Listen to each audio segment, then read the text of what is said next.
All right. Hello, everybody. Thanks for joining us here today. This is Mike Rixey. I am the lead options instructor for NetPicks, and I'm joined today by one of the partners at NetPicks, Brian Short, who is also our resident day trading / futures expert. So, Brian, how's it going today? Hey, it's going great, Mark. It's good to be here. I've not done one of these with you before, so I'm really looking forward to it. Yeah, it's always nice to do these when you've got an active market. There's just a lot to talk about here today.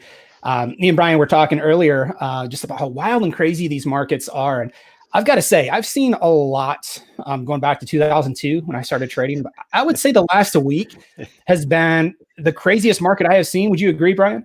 I would agree, Mike, and you haven't been around very long. I actually, I'm going to date myself here, but I remember the crash of '87 and sitting in the office, my dad's office at that point in time, and just like in shock.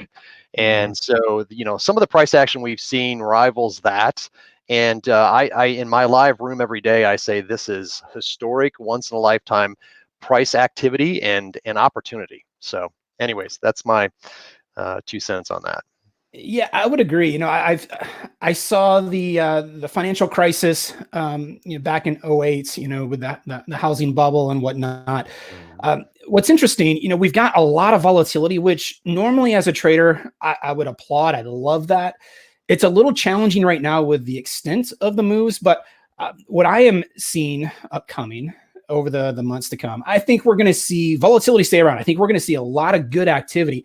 I just think it's going to be more tradable volatility in the months to come. I don't think we're going to see the extent of the moves where you basically have the Dow swing thousands of points at a time. So I do expect it to be really good conditions for us on the swing trading side. That's what I focus on exclusively with options. And what do you see on the day trading side? On the day trading side, Mike, we're seeing the same thing. In fact, in today's live room, today's price action, as active as it was, and it was down 900 and back up 900 during our session, points on the Dow I'm talking about. And we were able to get off trades. A lot of members in my room were talking about, how they were doing, and they were doing very well. So from that standpoint, I think we're slowing down a little bit. And I think, like you mentioned, I think going into the future here, we're going to see that price action slow down. Now, some of these sessions have been crazy. Lots of slippage on the day trades and so forth. But again, that's starting to slow down. But with the move that we've seen to the downside, once things settle in here, I think we're going to see that exact opposite move to the upside. And as traders, that's what we want, is that movement. We're going to be able to capitalize on that. Perfect.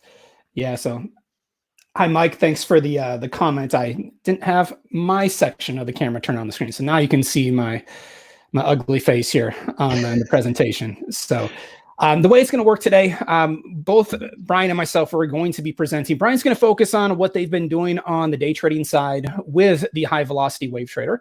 So a lot of great content there. And then I'm going to jump back on. And on the options side, I'm going to walk you through some of the trades that I'm actually looking at here today. I'm going to be piecing the trades together from chart to trade page to actually placing the order.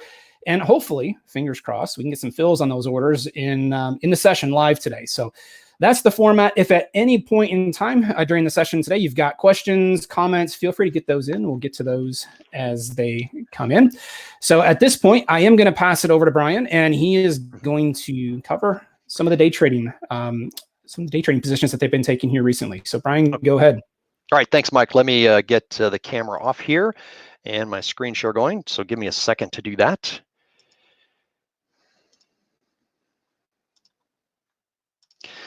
And what I want to start out with is showing you from our live room some of the trades that we've covered.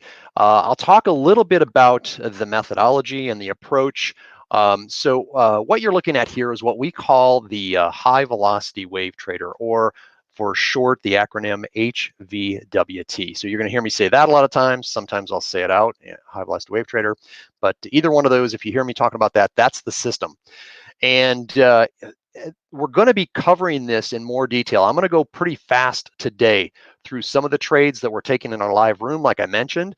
But if you want more information I would encourage you to join us next Tuesday. We're going to have 3 different times that you can join us live, and I'm going to go into a lot more detail, and we'll show you how you can get involved using this approach, and how you can get involved in my live everyday trade room that we do from the open. So what I want to do, let me get to, there's another set of screen shares that I want to show you. Give me a second for that.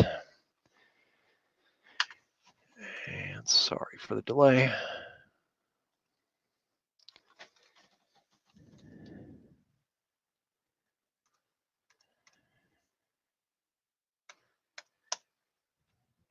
All right, here we go. So, excuse me. One of the markets that we can trade is the DAX futures. That is great for our European traders. This starts at 3 a.m. Eastern Standard Time, which is the 9 a.m. start in Germany. So this just shows you an example of the setup. This bar type that we use for the high velocity wave trader is a custom bar type. So what you see on the chart, how we plot price action, is very unique. It's a custom Renko Heikin-Ashi bar.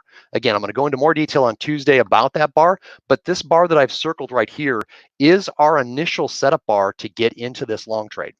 And then what I'm showing you here is the result of that trade.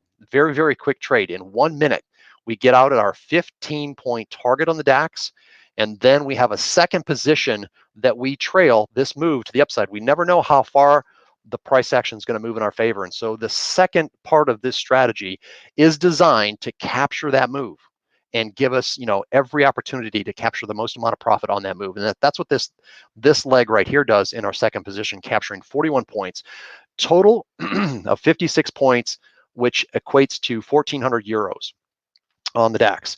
Another market that we like to trade, and many traders are familiar with it, is the Smp E-Mini. By the way, let me say, if you're not familiar with futures and futures trading, that's fine. Don't worry about that, because really all you're doing is trading price action on the chart. And in futures, we can go both long and short, okay? So it doesn't matter if the market's moving up or down, we can take advantage of that. So in this example on the S&P 500, here again is a setup that I'm not going to go into the detail of why that's a setup, but that's our entry point. You can see here our fixed position. We take a 2-position approach, as I mentioned. Fixed position gets out at 6 points very, very quickly. And then this overall move, what we call the big wave part of our trade, captures 26.75 points on the S&P. Again, total there is 32.75. That equates to $1,600.37 and 50 cents in 5 minutes of trading. So with the moves that we've seen lately, we're getting very quick, very powerful moves in directions. That's what you're going to note here.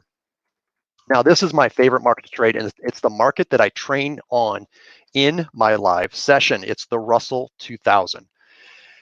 And on this is actually yesterday's session. This was an example towards the end of the session after having numerous trades that were successful. This was kind of what we call the home run trade of the session, so I wanted to show that to you. Again, we get our setup right here, and we get our fixed target. Now, the fixed target kind of pales in comparison to the overall move, and that's the power of this approach, is that second position.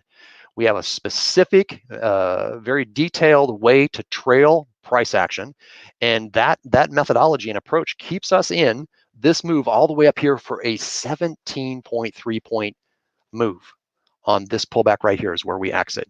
So overall on this trade alone, it's 19.7 points or $1,970. And on the Russell, I like to use 2 contracts per position. So 2 contracts on this fixed position and 2 contracts on the big wave position, and that gets this result. So again, Russell's one of my favorite markets to trade. You can also trade the Dow E-Mini.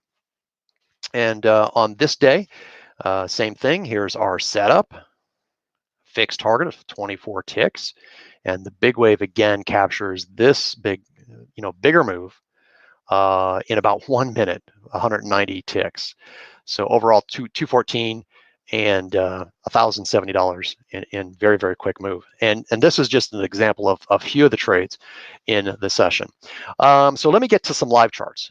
We're always wanting to know, what's going on lately, and basically today. So I'm going to show you some trades we called in today's live room. Let me get rid of this screen.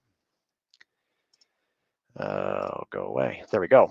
All right. So this is from today's live session that I just got done calling, a few minutes ago, actually a couple hours ago. And so I wanted to cover this. This again was price action towards the middle of the 30-minute session window that we typically focus on. So about 9:45. And again, you can see we get our sequence to get in the market on the Russell, and we get our target, and our pullback here gets us out. These are very, very quick trades. And so, this isn't a huge trade to the upside. That's the one thing I wanted to point out with this particular trade. Sometimes you're not going to get that move. You never know when it's going to come.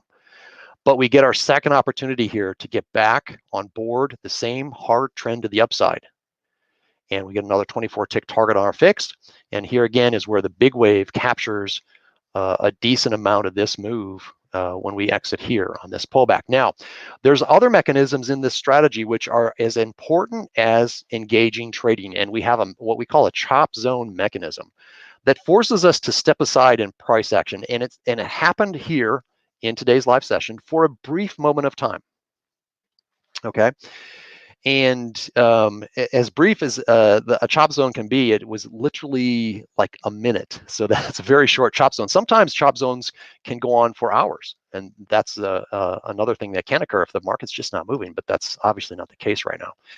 So in this situation, we get back on board a third trade in this sequence. Again, we get our fixed target, and the big wave in this scenario is going to capture 7 points on this pullback right there. So again, the result of that 14-minute segment of our session, 29.8 points, which would equate, again, trading 2 contracts on the fixed, 2 contracts on our big wave position to 29.80. So again, these moves are just extremely powerful. I have one more area that I wanted to show you. I'm going to scroll forward here to a section that you get to it here. So many bars and price action. Here we go. So this section was around the 10:30 time frame. And there were numerous trades even as I scrolled through there, but I just happened to see these and wanted to point them out. Again, same thing. You get a sequence right here that gives you your fixed target, 7.6 on this exit as we trailed up. And then, like I mentioned earlier, you can go long and short in these conditions, and the market's going to have powerful moves both directions. So we get our indication to go short here. We need to adjust that to 2.4. And that's our fixed target. And then the big wave is going to capture a 15.2 point move to the downside here. Again, a couple trades there capturing 17.6 points. Actually, this trade right here capturing 17.6 points, or $1,760 using 4 contracts in 8 minutes. So that's pretty much what I wanted to show you, give you a little bit of a taste of how this method works. And again, I'll go into more detail, more charts, a little more detail on the strategy, how it works, and obviously give you the ability to engage and get signed up. In the current market condition that we're in and the current situation that is going on, I'm very passionate about trading, if you can't tell that. And secondarily, I'm passionate about helping people reach their trading goals.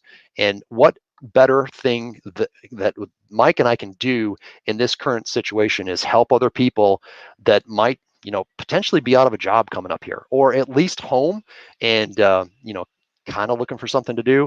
We are all about helping you in this process. So join us next Tuesday, and we'll answer more questions, go into more detail on this strategy. And so with that, Mike, I am going to turn it over to you. So Mike, you're telling me there's a few questions, and so let's go through those. Do you want to go through those at the end, Mike? Why don't we save those for the end? Let's get to your content next. So we'll go through some of those here in just a little bit. All right, sounds good. Thank you, Brian. It's always interesting to see the day trading side. In these types of markets, some of the returns that you can see in a matter of minutes are just phenomenal.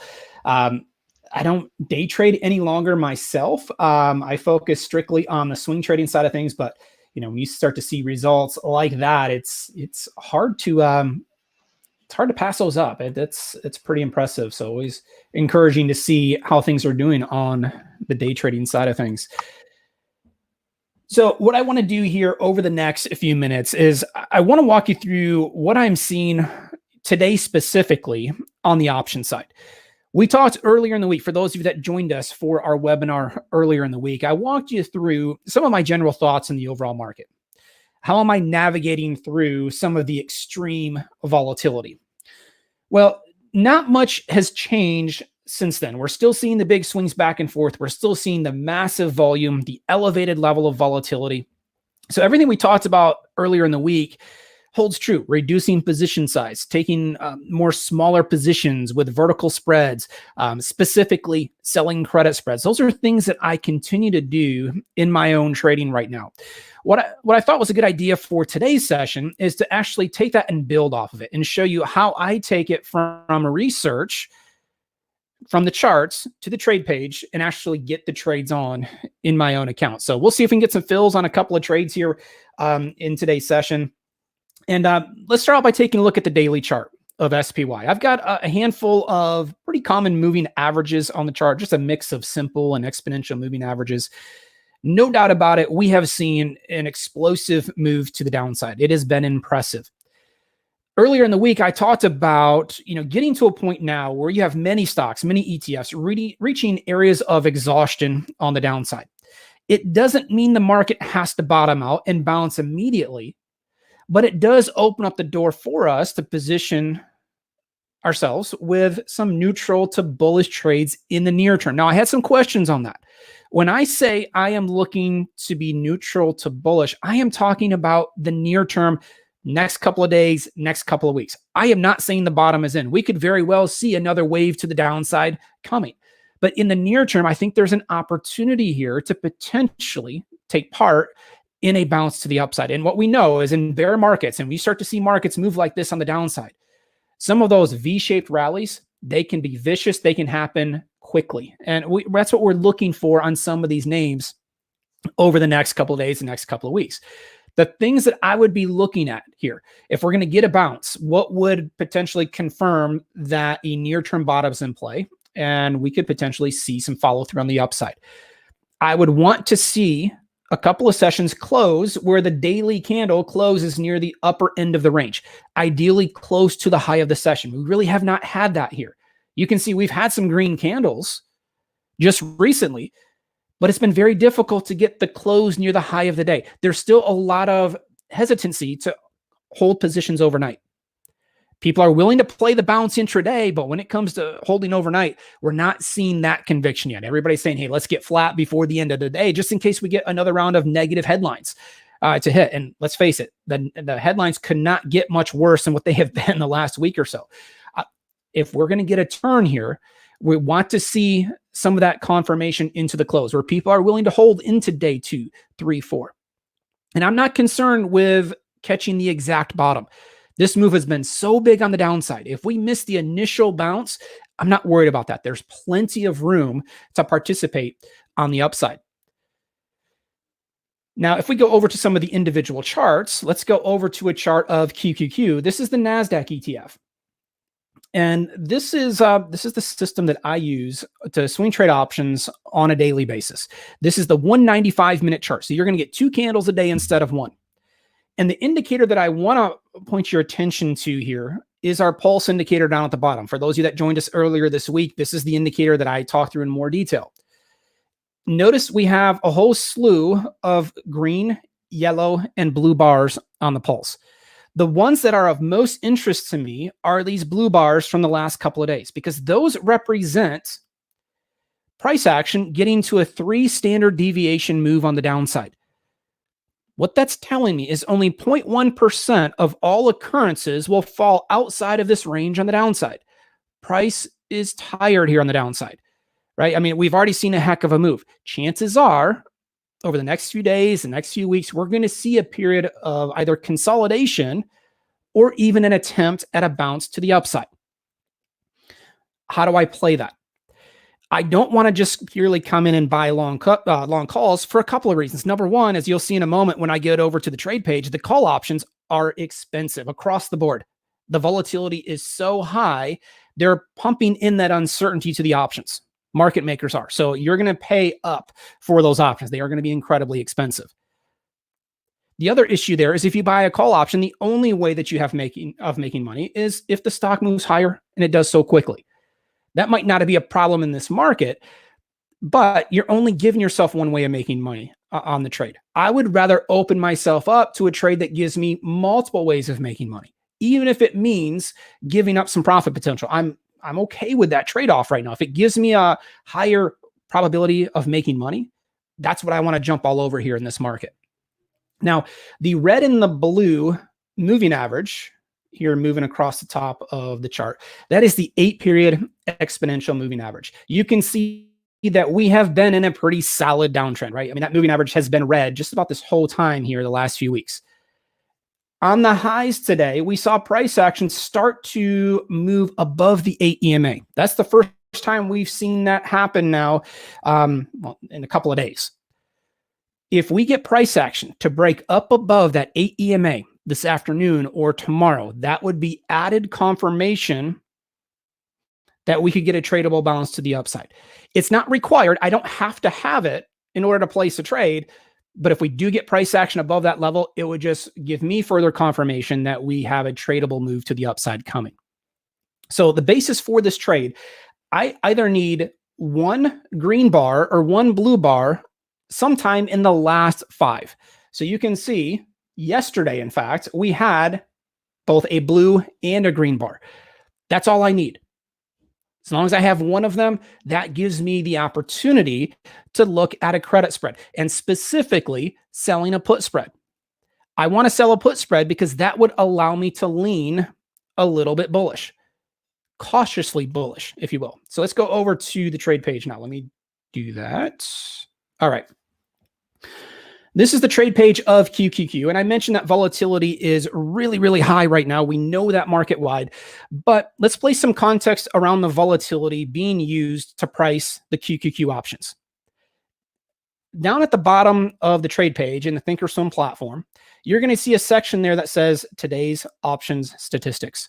And if I open that section up, you're going to see the volatility statistics here in the upper left portion of that panel. The implied volatility, that's the number that I am looking at because the implied volatility is what's being used to price the options. If the implied volatility is high, the options are going to be expensive. If the implied volatility is low, they're going to be cheap. And we have seen both of those over the past couple of months. We've seen extreme low levels of volatility and we've seen extreme high levels of volatility. How do I know it's high now? Well, if we take a look at those statistics, it gives me the 52-week high for volatility, which is at 78%. And the 52-week low, which is at 14%. The current level of volatility is at 72%. So what Thinkorswim does is it takes that current level of implied volatility at 72%. It slots it in the 52-week range and says, okay, how often has volatility been above this level versus how often has it been below this level? And that's where the percentile kicks in. So at the 91st percentile, we are right up near the 52-week high. Volatility market wide is high, but volatility on QQQ is also high. And as a result, if I were to open up the April monthly options up here at the top, those are the options with 29 days left expiration. If I were to come in and let's just say I wanted to buy a call option that's one strike in the money.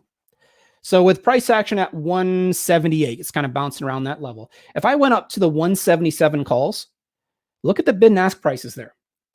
You're talking about almost $1,500 just to buy an individual call option. Those are incredibly expensive. Just for some context, I trade QQQ all the time. I've done so now for years. If you were to go out 29 days, in most situations, those options will be trading between $250 and $500 per contract would be a normal range in a lot of cases. They're trading for almost 3 times that right now. They're very, very expensive. Doesn't make it a bad trade. It just means it's going to tie up more capital and it's going to be harder for you to make money because now if we do get a move to the upside, let's say equities do bounce over the next week or so. What's going to happen to volatility? As equities bounce, there's going to be some fear that comes out of the market. People aren't as scared as that at that point if the markets start to move higher. And as volatility contracts, it's going to cause some of the value to come out of those options. So now even if you get a move to the upside, you're not guaranteed to make a profit on that trade. You're basically, you're fighting an uphill battle on that type of a position. Doesn't mean you can't make money, but what other options do I have there? What can I do to take the current conditions, the high volatility, and put that in my favor? How can I increase my probability of success long term? Another way to place a bullish trade is to come in and sell an out of the money put spread. Now, when I start to talk about vertical spreads, a lot of times newer traders, they get intimidated by that. They hear a lot of terminology that they're not used to. And a lot of times people associate that with having to take way more risk. When in fact, the exact opposite is true. I'm going to show you this QQQ trade with a vertical spread. We're talking about less than $200 of capital required. It's not going to tie up $1,400 or $1,500 of capital like it would to buy the long call. We're going to drastically cut the cost of the trade down and give ourselves 5 ways of making money on the trade. So here's how we do it. The put options are over on the right-hand side. And let me open up some additional strikes here so we can see a larger number of contracts. So my starting point when I structure a credit spread, my starting point is to go to the out of the money option that has around a 65% chance of closing out of the money. Notice one of the columns that I have on this trade page is the probability out of the money column. If I go to the 157 put, it has a 65% chance of closing out of the money. We can see that right there. That's always going to be my starting point. That's going to be the option that I'm looking to sell. So I'm going to right click on the 157 put. I am going to go to sell and I'm going to go to vertical. And that's going to pop up in order down at the bottom of the page. I am selling the 157 put and I am buying the 156 put at the same time by default. Now I'm going to take it one step further. Instead of trading a dollar wide spread, instead of buying the 156 call, I'm going to switch this to the 155 call. Why? If I stretch it out to $2 wide, it allows me to collect more premium, giving myself a bigger profit potential. And also, it's going to allow me to push my break-even points further away from the current stock price. That's a good thing. I want to get my break-even point as far away from the current stock price as possible, within reason. My rules state I want to collect between 30 and 40% of the width of the strikes. If there's a $2 difference between these options here, there's a $2 difference between the 157 and 155 strikes. I want to collect here between 30 and 40% of that width. So at a minimum, I want to collect 60 cents. Okay, between 60 and 80 cents would be an acceptable range for me. At the moment, this spread is only trading for 52 cents. It's a little bit light. There's not enough premium there for my liking. This is why I like to have a rule-based system. If I were just to place this trade as is, let me confirm and send here. I'm not going to send the order yet because we're going to adjust this a little bit. But what I want to show you is see how the risk reward, see how my max profit would be $51 and my max risk is almost 150. I'm right at risk 3 to make 1. It's very, very borderline. I am okay risking between 2 and 3 to make 1. That's acceptable. I can make the numbers work long-term with that type of a ratio. What I can't make work is if I start to risk 4, 5, 6, 7 to make 1. That's where people get in trouble with the credit spread. And the reason why people go to those trades at risk 7 to make 1 is they have a very high winning percentage. That's great until you have that one loser that wipes out a whole string of winners. That's what we're trying to avoid. So instead of placing this trade as is, I'm going to adjust the strikes a little bit, see if I can collect a little bit more money. In order for me to collect more money, I'm going to move these strike prices closer to the current stock price. So instead of selling the 157 put, I'm going to adjust it up to 159. And instead of buying the 155 put, I'm going to switch it to 157. I want to keep that difference between the strikes at $2. Well, I'm only collecting 50 cents. And there's one of the issues that we're facing with this market right now, because volatility has been so extreme and these moves have been so volatile, they're widening out the markets. The bid-ask spreads are not as tight. So it has been more of a challenge to get fills on trades. So let me adjust these strike prices up even further. I'm going to go from 159 to 161 and I'm going to move the 157 to 159. All I'm doing here is moving the strike prices closer to the current stock price with the hopes of being able to find a spread where I can collect 60 cents. Okay, I'm still not there. Okay, it's only trading for 52 cents. So I'm going to keep adjusting. Now I'm trying to walk through this slowly. In real time, if you were to place this on your own, I mean, you can do this pretty quickly. I don't want you to think it's going to take 10 minutes to structure a trade. All you're going to do here is just continue to adjust those strikes until you can find a spread where we can collect around 60 cents. So we're almost there. Let's go to the 165, 163. Let's see if that gets us there. It's close. It's at 56 cents now. Okay, we're getting closer, and markets are kind of bouncing around in here as well. Now it's up to 58 cents. So it's probably getting pretty close to 60 cents. Let me adjust it one more time here.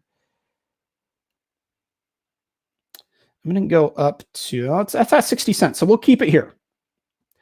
If I can get filled at 60 cents, if I click on confirm and send, what I'm doing here is I am selling the 165 put and I am buying the 163 put at the same time. This is a fully risk-defined trade.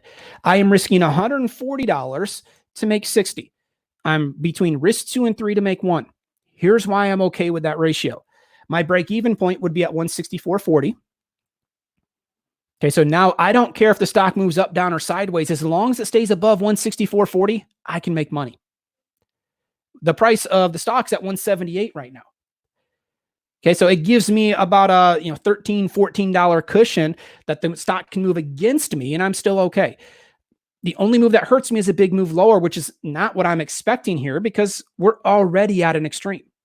Remember, from that chart, we're at a 3 standard deviation move on the downside. Only 0.1% of all occurrences fall outside of this range on the downside. So there's a lot to like about this trade. If we just chop sideways here, perfect. I can make money from that. If we get any type of a move to the upside, if it's a small, big move to the upside, we can make money there as well. I also make money from time decay adding up. So now it does not matter how fast the move takes or how fast the move happens. Every day that passes helps me. That time decay works in my favor. And so too does volatility moving lower. If the volatility contracts here, that helps me. It helps the options decrease in value faster, which is exactly what I want to have happen on a credit spread. So the price has actually moved up to 62 cents. It's kind of bouncing around back and forth here. So I'm going to set my order at 61 cents, and I'm going to change the quantity here. We'll just change it to 10 for this example. So I'm going to go ahead and place this order. I'm going to go ahead and confirm and send it at 61 cents. Now, it does not guarantee that I can get filled on that trade. Down at the bottom of the screen, I can see that my order is still working. I've got it working at 61 cents. And if we need to come back and adjust that, we certainly can do so. So we'll leave it. We'll go to the next example. We'll come back and see if we can get filled over the next few minutes. So I'm just going to let that order work.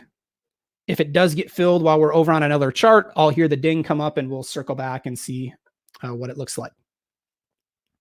Okay, so I've got 5 ways of making money on the trade. Do I have a home run profit potential? No, the most I can make on this trade is $60 per contract. But remember, I'm only tying up $140 to begin with. If you were to buy that long call option, we're talking about $1,400 per contract. Now we're able to lower it down to $140 at a minimum. If you want to trade it with multiple contracts, you certainly can do so. I placed this order for 10 spreads. So I've got about $1,400 of risk if I get filled on this trade. A lot of flexibility there with position sizing. Now let's go back over to the charts and let's switch this from QQQ to JP Morgan, symbol JPM. You're going to see a lot of similar looking charts right now. No doubt about it. This market has been relentless on the downside market wide. It hasn't just been in one sector, one area. Everything has been beat up. For the financial stocks, and the argument could be made that, hey, with interest rates at 0 now, the banks are going to have a difficult time. That might be true long term. I don't see the interest rates coming off of 0 anytime soon, right? That could be bad for financials in the long run. But what I am looking at here is in the near term, the next couple of days on out to the next couple of weeks, we are at an oversold extreme, which is definitely making it more attractive to position ourselves for an attempt at a bounce. The beauty here with the credit spreads is I don't need a huge bounce. Okay, if we just kind of drift our way to the upside, we can make money from that. If we just chop sideways in here, let's just say we kind of chop around near the lower end of this range, we can still make money with a credit spread. Look at this JP Morgan chart and look at the pulse indicator down at the bottom. The last 7 bars there on the pulse have showed up as blue. The last 7 bars have showed a 3 standard deviation move on the downside. The reason I say it like that, I can't stress how important this is, guys. This is a very unusual situation. You don't, historically, going back over years and years worth of data, you don't see a lot of moves that get to the 3 standard deviation level. You might get 1 blue bar. And a lot of times they'll happen around an earnings release where you get a big move on the price of a stock. To have 7 bars in a row plot at a 3 standard deviation move, very unusual. When I see that happen, I want to take advantage of that. Okay, so what I'm looking at doing on JP Morgan, same situation with QQQ. We have identified an oversold extreme. We're now looking to be neutral to slightly bullish. If I'm going to be bullish, I want to do so in a more conservative way. So let's jump over to the trade page. Still not filled on QQQ. Looks like we're trading right around 60 cents. So I'll just keep that order working there and we'll switch this to JP Morgan. And on JP Morgan, we're going to continue to stay with this April 17 options. Okay, the IV percentile down at 94. Again, just like QQQ, we're near 52-week highs. These options are very, very expensive. So instead of buying a call option and hoping I get a big move higher, that's the only way I make money. On JP Morgan, I'm going to take a look at selling a put spread. Now, if we get a move higher, great. That'll work out well. But if we just chop sideways, if we get a one more wave to the downside, I can potentially make money there as well. So on JP Morgan, we're going to go to the out of the money puts. And let's go to the 65 puts. I'm starting out with the 65 puts because they've got roughly a 65% chance of closing out of the money. You can see that on the right-hand side. I'm going to right click on those, go to sell and go to vertical. It pops up an order down at the bottom, right, where I'm selling the 65 put and I'm buying the 60 put at the same time. There's a $5 difference between those strikes. Well, my rules stay the same. I don't care if it's $1 wide difference between the strikes or $5 wide. I still want to collect between 30 and 40% of the width of the strike. So now in the case of JP Morgan, I want to collect around $1.50 at a minimum. The price of this spread is at $1.02. That doesn't meet my criteria. Here's why. If I click on confirm and send and bring up that order confirmation box, you can see from my screen that I am risking 4 to make 1. That doesn't make sense to me. I can't back that up by numbers long-term over dozens of trades. So instead, I'm going to start to adjust the strikes. And just like QQQ, in order for me to collect more money, I've got to adjust the strikes higher. So now I'm going to move these strikes. And let's go.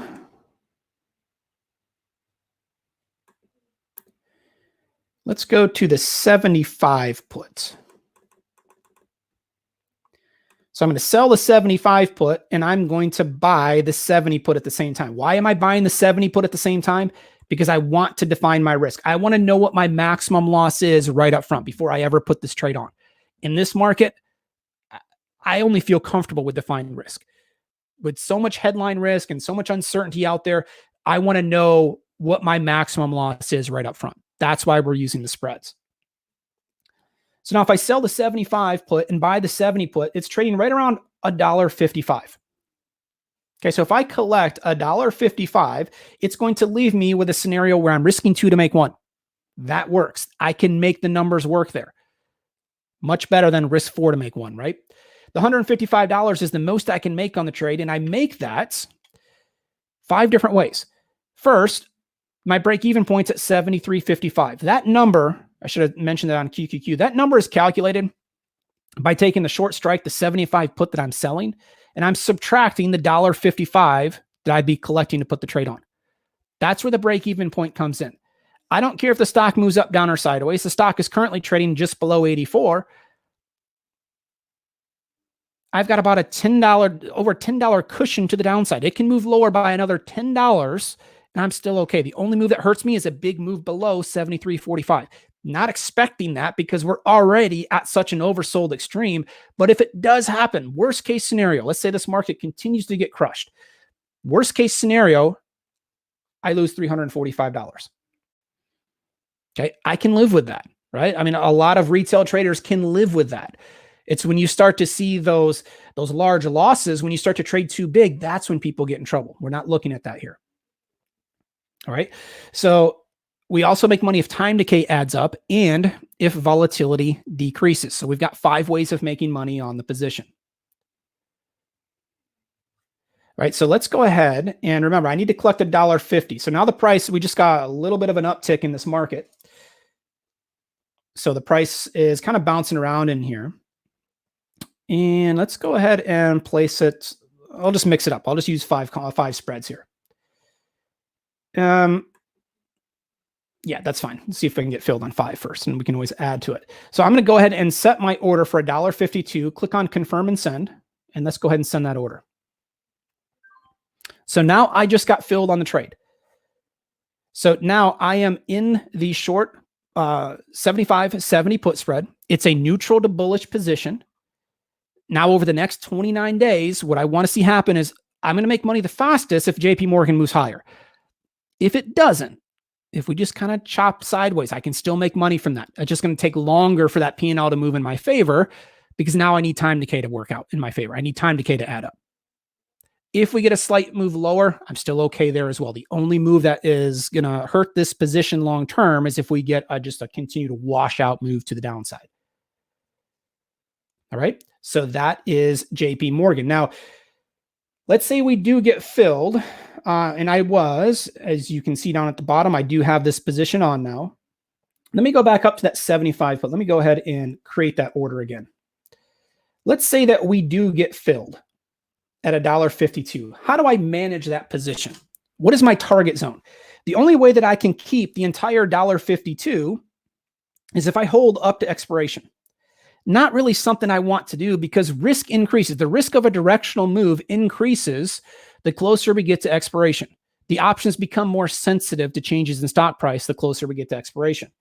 So my target on this trade is if I can close this trade out and keep between 50 and 75% of my max profit potential, that's exactly what I will do. Okay, so if I collected $1.50, I'm going to go ahead and I can create my closing order right now. So I'm going to go and inside of Thinkorswim, I'm on a PC at the moment. You can also do this on a Mac as well, but on a PC, I'm going to hold down the shift button. Actually, let's go ahead and hold down the control button. I'm going to hold down the control button, highlight both of those options. See how both lines are now highlighted in blue. Once they're highlighted in blue, I can right click, go to create closing order, and select buy 5 verticals. If I create this closing order, I want it to be a buy order. I just sold the spread to open up the position. To close it out, I want to buy it back, and I want to buy it back for a cheaper price. That's how I make money. I want to sell high, which is what we just did, and I want to buy low sometime over the next few weeks. So I'm going to click on the create closing order, select the buy option to buy the spread back. That's going to pop up an order down at the bottom, and I'm going to set this order at 38 cents because that would allow me to keep 75% of my max profit. So I set it to 38 cents, and I'm also going to change it from a day order to a GTC. GTC stands for good till cancel. So now if I set it to GTC, click on confirm and send, not only did I just get filled on the trade a few moments ago, now I've already got my closing order in place. Now, over the next 29 days, anytime during that stretch, if I can get filled at 38 cents on that position, that'll close out of the trade, book the profit. All of that was done in just a few minutes. Now I can get back on with my day. I am not going to sit there and stare at the charts all day. There's no reason to. I've already got my closing order in place. I'm going to let it work. Move on to other things. And if you're like me, there's plenty of other things to get to right now. So this is why I like to trade this way. It just doesn't take a lot of my time to get orders in place, get positions in place, and then move on. Not to mention, with these big swings back and forth, I find that the more I look at the markets, the more I get emotionally attached to every little move back and forth. I overanalyze things to death. I would rather go ahead and get my positions on and let them work. I've done all I can do at that point. All right. So we have that position on, and so far we're up $10. So perfect. We'll just continue to let it work. Let's go back over to QQQ. And this market has bounced significantly since we placed that order. So let me go ahead. I'm going to go to my working orders down at the bottom, and I'm going to select cancel replace. Let's go ahead and see where this order is working at. It's now gone from 61 cents down to 58. So I'm just going to keep it at 61 cents here for a moment. We'll come back to it before we wrap up the session. I do want to get filled on this trade. Glad we could get filled on JP Morgan so you guys could see that. So I'll circle back to this one. I know the market's all over the map here. We just rallied 150 points in the Dow just over the past few minutes. So would have been nice if we could have gotten filled a few minutes ago. Unfortunately, it just didn't happen. So the last one that I want to take a look at is Microsoft. Now, the reason I want to look at Microsoft, we know on the upside over the past number of months, Microsoft has been one of the leaders. Apple, Microsoft, Netflix, Facebook. I'm just going through some of the tech names that were super strong earlier in the year. Microsoft, yes, it has gotten beat up along with the rest of this market. Relatively speaking, though, it's actually hung in there. It hasn't gotten beat up as much as some of these other areas. If we're going to get a market bounce, it's got to be led by some of those areas, by some of the tech names. It's got to be led by Apple. It's got to be led by Microsoft. And those names have the chance of recovering faster. From a technical perspective, looking at the chart of Microsoft, we have a whole slew of yellow bars here. We do have one green bar on the pulse indicator. So the yellow bars represent between a 1 and a 2 standard deviation move on the downside. It's an extreme, but it's not as strong of an extreme as what we saw over on QQQ or JP Morgan. Again, just pointing out that Microsoft has not been as beat up. We're now starting to see price action rebound here. Just the last couple of days, Microsoft has tried to rally a couple of different times. And we just got price action to close up above the 8-period EMA, that red and the blue moving average up top. We just got price action to close above that level, giving me more confirmation that price action is ready for more of a sustainable move to the upside. Doesn't guarantee it's going to happen, but we're starting to see signs of price action recover. I'm not ready to buy long calls here for reasons we've already discussed. They're just too expensive. But if I go over to the trade page, there may be an opportunity for us to sell a put spread. So let's go ahead and go over to Microsoft. We are going to stay with the April monthly options. We've already talked about that. We like the monthlies. I like to have 29 days left. The monthly options typically have more liquidity, more volume, more open interest, and they can be easier to get fills on trades. A lot of times I like to trade options that have between 20 and 40 days left to expiration. So let's go to the April options and let's go to the 130, 125 put spread. The reason I'm going to the 130s, they have a 65% chance of closing out of the money. I'm going to right click on them, go to sell and go to vertical. It is going to pop up an order down at the bottom where I am selling the 130 put, buying the 125 put. Like I mentioned earlier, I need to collect between 30 and 40% of the width of the strikes. There's a $5 difference between the strikes here. So I need to collect at a minimum $1.50. This one's only trading for $1.17. There's not enough premium in those options. So I'm going to start to make an adjustment here. To collect more premium, I'm going to make an adjustment. I'm going to move the 130 puts up to 135. And I'm going to move the long 125 puts up to 130. I'm just moving the strike prices closer to the stock price. Now it puts me at $1.40 or so, give or take a few pennies. So what I'm going to do is I'm going to bump that price up to $1.50. And I'm going to change the quantity. We'll just change it to 5. I am going to ask to get filled at $1.50. It does not mean I'm guaranteed to get there and get filled at $1.50. The market's going to have to move in my favor. We would need to see one more push to the downside on Microsoft here today, which is entirely possible in this market. I need one more move to the downside to get filled at $1.50. And actually, before I change the quantity, let me just switch it back to 1 so you can see the numbers a little bit easier. So if I get filled at $1.50, I'm risking $350 to make $150. Okay, so I'm right around risk 2 to make 1, slightly worse than that. My break-even point would be at 133.50, that number right here. So now I don't care if the stock moves up, down, or sideways. Ideally, I want it to move higher. I want to lean a little bit bullish here, but it just doesn't have to. With the price at 147.27, the price of the stock that is, it leaves me with about a $14 cushion on the downside. So now I make money in all 3 directional moves, up, down, or sideways, doesn't matter to me. The only move that hurts me is a big move lower below 133.5, which I'm not expecting in the near term. And I also make money from time decay adding up and from volatility decreasing.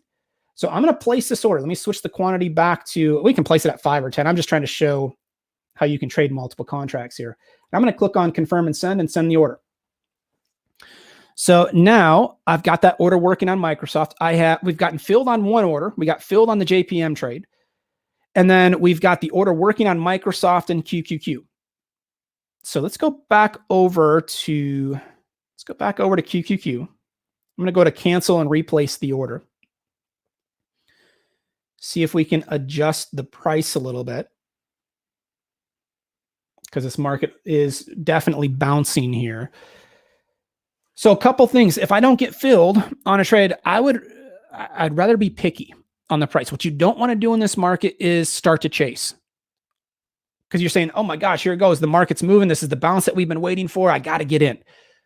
You want to be patient, because we have not seen any follow through the last couple of weeks on the upside. Be patient. Ask to get filled at a good price. It's going to be in your best interest to do that. I don't mind adjusting the order a little bit. If you want to adjust the order a few pennies, in this case, if I can't get filled at 61 cents, well, I can move it down to 60 cents. I can move it down to 59 cents. I can move it down by a penny or two. What I don't want to do is go from 61 cents all the way down to 50 cents, because now I give up $10 of profit potential, and it starts to impact my reward to risk ratio. In this market, I would rather get filled at a good price or not at all. All right, so let's go ahead and I'll adjust the order down to 60 cents. Let's see if that helps over the next few minutes. And then let's go back over to the Microsoft order here.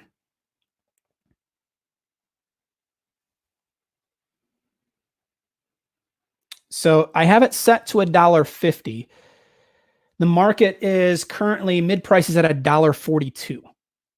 So I'm about 8 cents away from getting filled on that trade. In most situations, I would rather wait. I would rather hold off and keep my order at $1.50. Even if it takes a couple of hours, I would let that order work. In this case, what I'm kicking around is just adjusting the order. Let's go ahead and adjust it down to $1.45.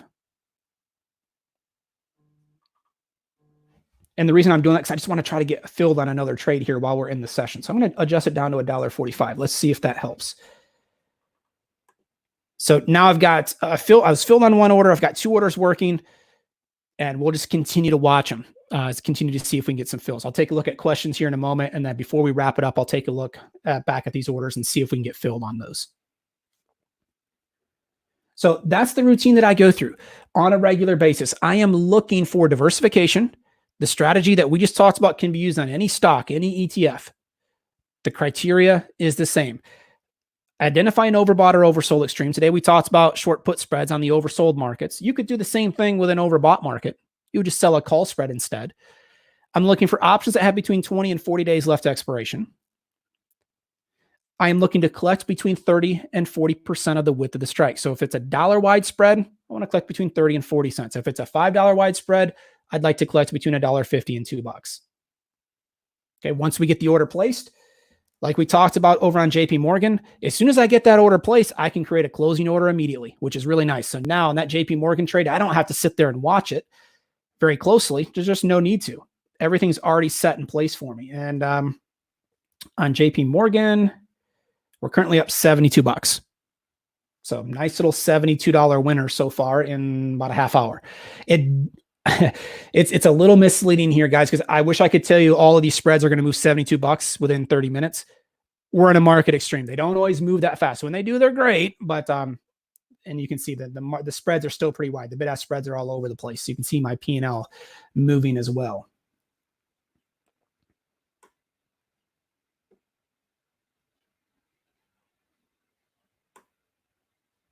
So I'm just looking at questions here, guys. Just give me a quick second to review those. Roy, hold on to day 2 and 3. Sometimes they won't hold on to hour 2 or 3. Yeah, that's certainly true. So, Roy just stating, the volatility is extreme right now, no doubt. I mean, it's moving quickly, but that does not mean you can't be active.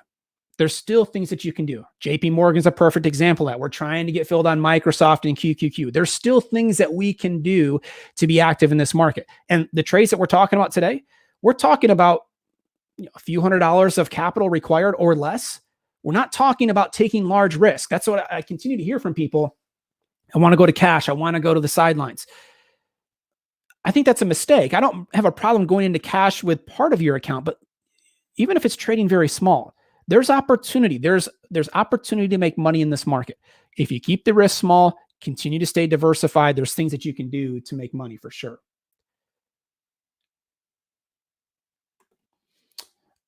Whiskey Burns, like a lottery ticket if taken alone. Yeah, so options, I like to be in risk-defined trades. Certainly the spreads are very safe trades to take, which is what I really like in this market. I think it's the proper approach, certainly. And we've talked about credit spreads here today. We'll talk about debit spreads in a future session. I don't have a problem buying debit spreads. I just, in this market with volatility so high, I think the best approach is the credit spreads. Alpha, what is the program that we're using? So the indicators that I showed you, the pulse indicator, the sentiment indicator, which we didn't talk about today, those histograms down at the bottom of my chart, these right here, those are proprietary indicators that we have developed on our side. If you'd like more details on those, send me an email. I'm more than willing to connect and walk through that in more detail. Mike@netpicks.com is my email address. George, the markets are really thin right now. They are. It certainly has been more of a challenge to get fills on trades. Even though the volume has been high market-wide, it's been more difficult to get filled on some of the options. The bid-ask spreads are so wide. So I've been getting fills. It's been more challenging. I've had to give up some on the price. And I think that will normalize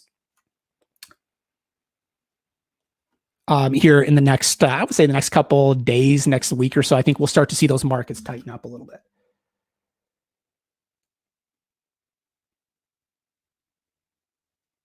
The two lines, Ron, the two lines up top, those are exponential moving averages. We have built in some custom features there. They do change color, whether they're trending up or down.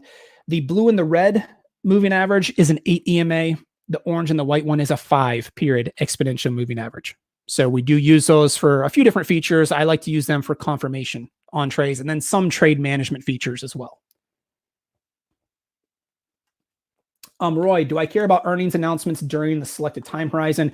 In a lot of cases, yes, I do. In a lot of cases, I like to avoid earnings. With this upcoming earnings season, I'm really not concerned with it. I just don't think the earnings are going to be as big of a deal because of all the other news that we have going on. I mean, the coronavirus is dominating things right now. So could a lot of these companies have negative earnings? Yes. But there's already been so much bad news priced in.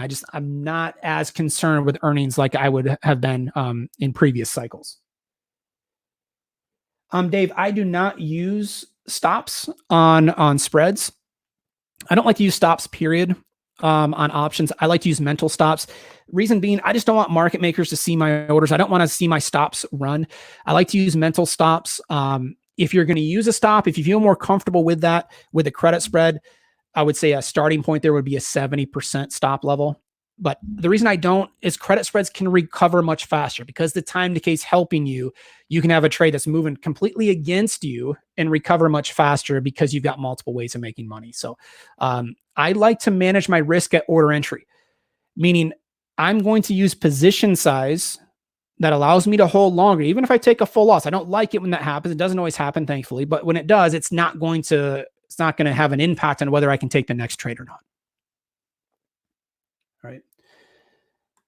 So if you guys have any other questions on the option side, I know a few of you had some day trading questions for Brian here earlier, so I'm going to pass it back on over to Brian so he can cover those. If you have any other options questions, feel free to type those in now or send me an email. I'll get my email in the chat box as well. My email is mike@netpicks.com. So Brian, if you want to jump back on and cover a few of those day trading questions from earlier, if you still see those in the chat, that would be sure. I'll go back up, and maybe let's do it this way, Mike, and just confirm that you're hearing me okay. Yes, can hear great. Cool. If you had a question on the high velocity wave trader, let's go ahead and refresh that by putting it in again at the bottom here so that we can make sure we get that answered. Again, we'll be doing a more detailed presentation on the high velocity wave trader next Tuesday. And Mike, if you want to throw up the link for that, awesome. Thank you so much. So it's netpicks.com/thrive. And Mark and myself will be on that presentation. And if we don't get your question answered today, we can certainly do it on Tuesday. So again, these markets very active. And we definitely want to take advantage of that as traders. It's a really exciting time for me. I just wake up every morning excited to see what the day has in regard to the markets and how they're going to move. And you know, if you have the proper system and approach, you can take advantage of both up moves and down moves. It really doesn't matter to us as traders as long as that movement is there. So, all right, Mike, I think I don't see any fresh questions on my part of this. So I'm going to turn it back over to you and let you wrap it up. Okay, perfect. So real quick, while I was talking there, the Microsoft trade did fill. It was filled at $1.45. So now we are filled on Microsoft. I was filled on JP Morgan. The only trade that I was not filled on was on QQQ, and that order is currently working at 60 cents. So I'm going to go ahead and keep that order working going into this afternoon. And I'll just bring it up one more time here. We'll see where it's pricing. It's pricing at 56 cents mid price. So I would need one more wave to the downside in this market to see that that spread trade for around 60 cents mid price. So I'm going to keep the order working, see if I can get filled this afternoon.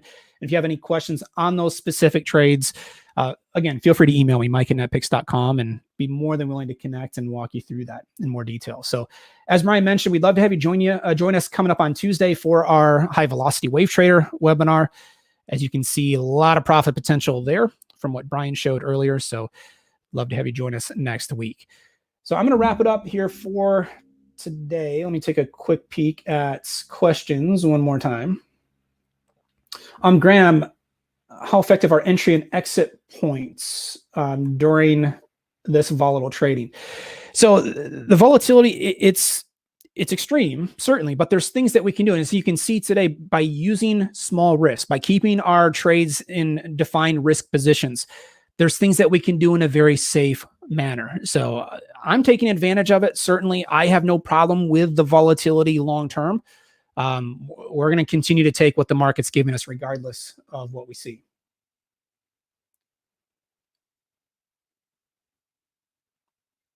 Harold, I'm trying to go back. It wasn't intentional. Trying to go back and see on questions. And if we missed some of your questions, guys, feel free to repost them.